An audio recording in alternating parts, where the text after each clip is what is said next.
बिस्मिल्लाहिर्रहमानिर्रहीम। अस्सलाम वालेकुम स्टूडेंट्स, क्या हाल चाल है आपका?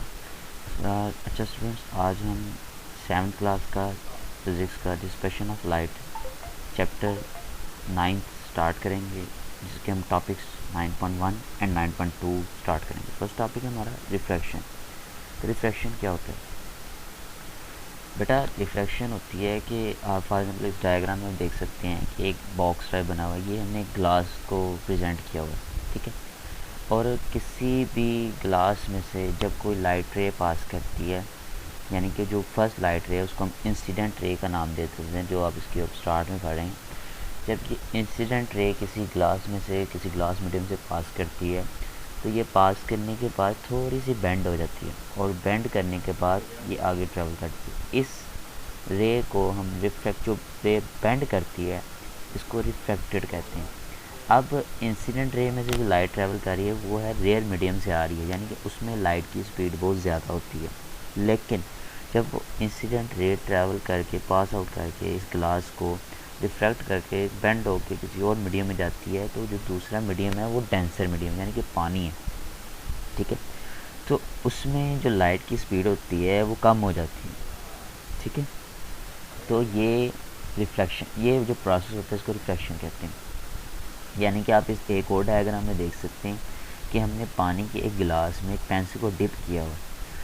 ऊपर वाली जो पेंसिल की लेंथ है उसको देखें और जो पानी के अंदर की लेंथ है उसको देखें, तो आपको दोनों में थोड़ा सा डिफरेंस नज़र आएगा कि जो ऊपर वाली पेंसिल है वो में थोड़ी सी बाहर की तरफ नज़र आएगी, जबकि जो अंदर वाली पेंसिल है ऐसा लगता है कि ये थोड़ी सी बेंड हो गई है।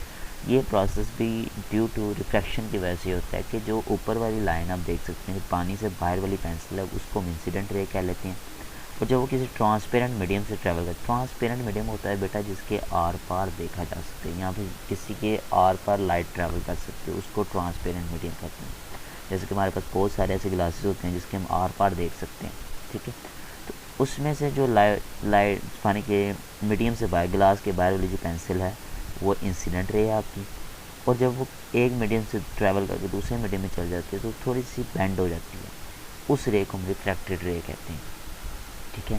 तो इसकी डेफिनेशन कुछ इस तरह से बनती है कि when light passes from one transparent medium, कि जब एक लाइट किसी ट्रांसपेरेंट मीडियम से ट्रैवल करती है टू एन अदर, किसी दूसरे मीडियम में, इट चेंज इट स्पीड। मैंने आपको भी बताया कि इंसिडेंट रे में हमारी स्पीड बहुत ज़्यादा होती है लाइट की, लेकिन जब ये दूसरे मीडियम में ट्रैवल कर जाती है तो इसकी स्पीड कम हो जाती है एंड डायरेक्शन। और आप देख सकते हैं कि इसमें उसने जो लाइन थी हमारी इंसिडेंट रे लाइट की लाइन थी उसको चेंज करके इसने डायरेक्शन को भी चेंज, थोड़ी सी डायरेक्शन इसकी बेंड हो गई एंड चेंज इस डायरेक्शन और बेंड्स, यानी कि डायरेक्शन चेंज हो या फिर बेंड्स हो जाती है। This bending of light is called reflection. ये जो बेंडिंग ऑफ लाइट होती है इसको हम कहते हैं रिफ्रैक्शन बेटा, ठीक है। नेक्स्ट हम इसकी कुछ चीज़ें पढ़ेंगे कि इसमें इंसिडेंट रे कौन सी है, रिफ्रैक्टेड रे कौन सी है, वो तो मैंने आपको बताई है, लेकिन इसकी डेफिनेशन में हम देख लेते हैं। तो बेटा मैंने आपको स्टार्ट में बताया कि ऐसी रे जो फॉर एग्जांपल हमारी फर्स्ट लाइट रे जो कि मीडियम पे पा रही है, ग्लास मीडियम में पा रही है, वो हमारी इंसिडेंट रे है। तो ऐसी रे जो कि दूसरे मीडियम पे जाके फॉल आउट करती है वो हमारी क्या होती है, इंसिडेंट रे। यानी कि ये आप देख सकते हैं कि ये एक रे ऑफ लाइट आ रही है और ये हमारे ग्लास पे टकरा गई है, ठीक है, इस पे फॉल आउट कर रही है, ये है हमारी इंसिडेंट रे। इसकी डेफिनेशन होगी a the ray of light that travel on one medium, कि एक रे ऑफ लाइट जो किसी एक मीडियम से ट्रैवल करती है and falls on the surface of second medium, और दूसरे मीडियम की सरफेस पे आके गिर जाती है, टकरा जाती है, वो हमारी इंसिडेंट रे होती है। जैसे कि आप देख सकते हैं कि हमारी इंसिडेंट रे ट्रैवल कर रही है एक मीडियम से, रेयर मीडियम, ये जो हवा है एयर है ये हमारा रेयर मीडियम कहलाता है बेटा, इसमें से ट्रैवल करके आ रही है और इंसिडेंट रे फॉल आउट कर रही है दूसरे मीडियम पे, यानी कि ग्लास पे फॉल आउट कर रही है, ग्लास पे आके गिरी है, तो ये हमारी इंसिडेंट रे है। अब बात कर लेते हैं रिफ्रैक्टेड रे की। तो बेटा ये आप देख सकते हैं जो ग्लास के अंदर हमारी रे बन रही है, लाइन बन रही है, थोड़ी सी बेंड हो रही है। तो ऐसी रे जो अपनी डायरेक्शन को चेंज कर ले दूसरे मीडियम में जाके, वो हमारी क्या कहलाती है, रिफ्रैक्टेड रे, ठीक है। तो इसकी डेफिनेशन है the ray of light that change its direction, कि ऐसी रे ऑफ लाइट जो अपनी डायरेक्शन को चेंज कर ले इन द सेकंड मीडियम, किसी दूसरे मीडियम में जाके, उसको कहते हैं रिफ्रैक्टेड रे। क्या कहते हैं? रिफ्रैक्टेड रे। अब बेटा इंसिडेंट रे भी आपने देख ली, रिफ्रैक्टेड रे भी देख ली। अब बात कर लेते हैं नॉर्मल लाइन कि नॉर्मल लाइन क्या होती है। तो बेटा जहाँ पे हमारी इंसिडेंट रे और रिफ्रैक्टेड रे मिलती हैं ना, यानी कि जहाँ पे वो फॉल आउट करती है, वहाँ पे हम एक इमेजिनरी लाइन ड्रा कर लेते हैं। इमेजिनरी लाइन से मुराद है, अब वर्ड इमेजिनरी से क्या मुराद है? एक फ़र्ज़ी लाइन। इमेजिन करना क्या क्या मतलब होता है? फ़र्ज़ करना। तो वर्ड इमेजिनरी से मुराद है कि हम वहाँ पे एक फ़र्ज़ी लाइन ड्रा कर लेते हैं जिसको हम नॉर्मल कहते हैं। ठीक है बेटा। कहता है एन इमेजिनरी लाइन, एक फर्जी लाइन ड्रॉन परपेंडिकुलर। परपेंडिकुलर होता है बेटा एक स्ट्रेट लाइन जो होती है। ठीक है। Drawn perpendicular on the surface of the medium, जो कि जिसको हम परपेंडिकुलर ड्रा करें किसी भी मीडियम के सरफेस एट पॉइंट, उस पॉइंट पे वेयर इंसिडेंट रे फॉल्स, जहाँ पे इंसिडेंट रे आके दूसरे मीडियम से टकराती है। और इस पॉइंट को बेटा पॉइंट ऑफ इंसिडेंस भी कहते हैं। ठीक है। तो जहाँ पे इंसिडेंट रे फॉल आउट कर जाए वो वहाँ पे क्या बनती है? हमारी एक इमेजिनरी लाइन बनती है, जिस लाइन को हम क्या नाम देते हैं? नॉर्मल का। ठीक है बेटा। तो ये हमारे पास थी इंसिडेंट रे, रिफ्रैक्टेड रे एंड नॉर्मल। अच्छा बेटा, तो अब हम करेंगे angle of incident and angle of refraction. ये क्या होती हैं? तो फर्स्ट हम बात कर लेते हैं एंगल ऑफ इंसिडेंट। बेटा जहाँ से इंसिडेंट रे पास कर रही हो और उसके साथ ही जो नॉर्मल लाइन बनती है, इन दोनों के दरमियान में एक एंगल बनता है। ठीक है। उस एंगल को हम एंगल ऑफ इंसिडेंट कहते हैं। तो इसकी डेफिनेशन है the angle between the normal and incident ray is called angle of incidence. जो नॉर्मल और इंसिडेंट रे के दरमियान में बनता है वो कौन सा एंगल होता है? Angle of incidence. और बेटा इसको आई से डिनोट करते हैं, स्मॉल आई से। दूसरा है एंगल ऑफ रिफ्रैक्शन। तो आप देख सकते हैं हमारी नॉर्मल लाइन जब मीडियम के अंदर ट्रैवल जा रही है तो रिफ्रैक्टेड रे उधर से गुजर रही है, तो इन नॉर्मल और रिफ्रैक्टेड रे के दरमियान में एक एंगल बन रहा है जिसको हमने आर से डिनोट किया। तो बेटा यही है एंगल ऑफ रिफ्रैक्शन, कि जो ऐसा एंगल जो कि नॉर्मल और रिफ्रैक्टेड रे के दरमियान में बने वो क्या कहलाता है? Angle of refraction. The angle between the normal and refracted ray it is called angle of refraction and it is denoted by small R. ठीक है बेटा। अब बेटा हम बात कर लेते हैं कि हमारी रिफ्रैक्शन जो है डिफरेंट मीडियम्स में कैसी होती है।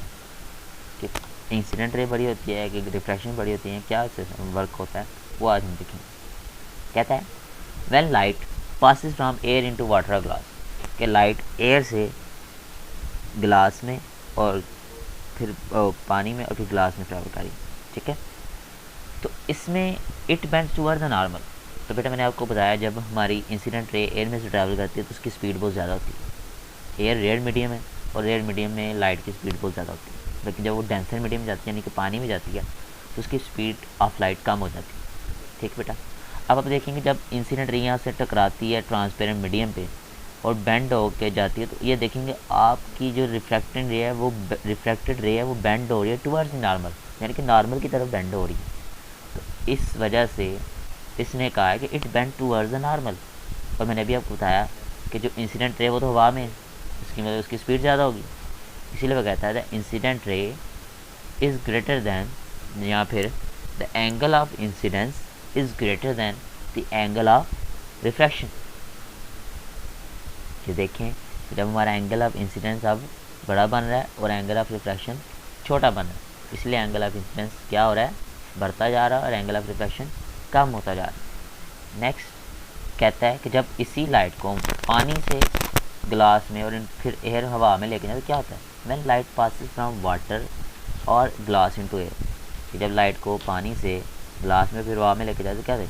It bend away from the. अब देखें मैं अब इंसिडेंट रे को मीडियम के अंदर से यानी कि ग्लास के अंदर से गुजार रहा हूँ, तो अब देखेंगे कि जो हमारा नॉर्मल से एंगल बन रहा है इंसिडेंट एंगल ऑफ इंसिडेंट वो छोटा बन रहा है, लेकिन जो हमारी रिफ्रैक्टेड रे है वो bend away from the normal जा रही है और उसका एक एंगल भी आपको नज़र आ रहा है जो काफ़ी बड़ा बन रहा है। इसका मतलब है कि जो एंगल ऑफ रिफ्रैक्शन है अब ग्रेटर देन है एंगल ऑफ इंसिडेंस से, क्योंकि बेटा आप देख सकते हैं जब लाइट ने बेंड किया, रिफ्रैक्टेड रे बेंड हुई तो ये नॉर्मल से दूर जाना शुरू हो गई, जिसकी वजह से हमारे पास एंगल भी रिफ्रैक्टेड रे का ज़्यादा बनना, जबकि इंसिडेंट रे का एंगल छोटा है क्योंकि ये टूवर्ड्स नॉर्मल।